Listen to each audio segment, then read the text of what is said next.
যেভাবে আমার বাবার দাড়িকে যেভাবে কাটা হয়েছে, আমি এই মোহাম্মদুল্লাহ বলতেছি, তোদের 100 ইসকন সদস্যকে আমি জবাই করব। আমার বাবাকে তোরা যেভাবে বুকের ভিতরে এরকম নিরীহ মানুষটাকে লাথি মেরেছিস, তোদেরকে বলতেছি তোদেরকে আমি জবাই করব। এই বাংলা দাঁড়িয়ে আমি বলতেছি, মোদি, আমার বাবাকে তোরা যেভাবে উলঙ্গ করেছিস, আমি তোর ধুতি খুলবো, তোকে জবাই করব। আমি মোহাম্মদুল্লাহ বলতেছি, আমার বাবাকে তোরা যেভাবে ভারত পাচার করার তারা করেছিস, তোদেরকে ভারতের ওই শিকড় থেকে পায়ে বেরি বেঁধে গাজওয়াতুল হিন্দের সৈনিক হিসেবে যে তোদেরকে নিয়ে আসবো ইনশাআল্লাহ। এই বাংলায় তোদেরকে জবাই করা হবে, এই বাংলায় তোদেরকে জবাই করবে ইনশাআল্লাহ তাআলা। আমার বাবাকে ওরা গত 21 তারিখে আমার বাবা সকালে আজগার আদায় করার পর 7টার দিকে হাঁটতে বের হয়েছিল। ওরা মাজুখান বাজার, গাজীপুরে মাজুখান সবাই ছিলেন, ওই মাজুখানে ওই জায়গায় 7টার দিকে কোনো দোকান খোলা থাকে না। ওরা 5 মিনিটের ভিতরে একটা অ্যাম্বুলেন্স ভাড়া করে আমার বাবাকে সরাসরি চাপ মেরে গাড়ি থেকে নেমে বাবার মুখে রুমাল ধরা হয়। তারপরে বাবা যেন রুমাল থেকে মুখ সরাতে না পারে সেজন্য বাবার পিছে বাবার ব্রেন টিউমারের সিরিয়াস অপারেশন হয়েছে। ডাক্তার বলছে এখানে যেন আঙ্গুলের ইশারাও না লাগে। ওরা ওইখানে এরকম ভাবে জোরে জোরে 3টা থাবর মারছে আমার বাবাকে। আমার বাবাকে থাবর মারার পর আমার বাবা আর সইতে পারে নাই। উনি 9টা-17টা রোগে অসুস্থ মানুষ, ওনার বয়স 60 বছর। আপনারা বুঝতে পারতেছেন কিরকম মানুষ উনি।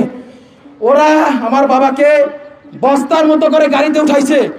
তারপরে ওরা আমার বাবা যেহেতু অচেতনের রুমাল চাপাতে হয়েছে, আমার বাবাকে ওরা লাত্তি ঘুষি উষ্ঠা ঝাঁস আসছে সব দেওয়া শুরু করছে ওই অ্যাম্বুলেন্সের ভিতরে।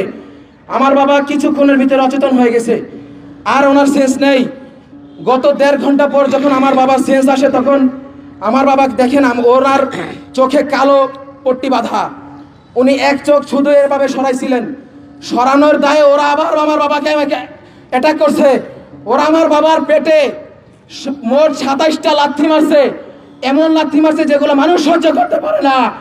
আমার বাবার ব্রেন টিউমার অপারেশন হয়েছে, ওইখানে ওরা 25টার মতো থাবর মারছে। আমার বাবাকে যেন ওরা নির্যাতন করতে পারে এরকম মনোভাব সৃষ্টি করার জন্য মদ গাঁজা জুয়া যা করা লাগে ওরা তা খেয়েছে। ওরা আমার বাবাকে এরকম করে মদের বোতল দিয়ে আমার বাবাকে পিটাইছে। তারপরে আমরা যখন এই মুফতি আতাউর রহমান বিক্রমপুরী হুজুরের সম্মান শরণাপন্ন হই, আমরা যখন লাইভে যাই, বাংলাদেশ যখন উত্তাল হয়ে যায়, ওদের টনক নড়ে যায়। ওরা আমার বাবাকে তেতুলিয়া পঞ্চগড় হেলিপ্যাড নামক একটা জায়গায় উলঙ্গ অবস্থায় আমার বাবাকে শিকল বেঁধে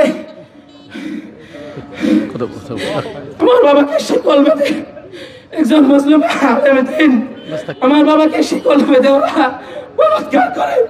আপনাদের কাছে জানতে চাই, আপনারা দাওয়াতি জনতাকে এটা সহ্য করতে পারেন না?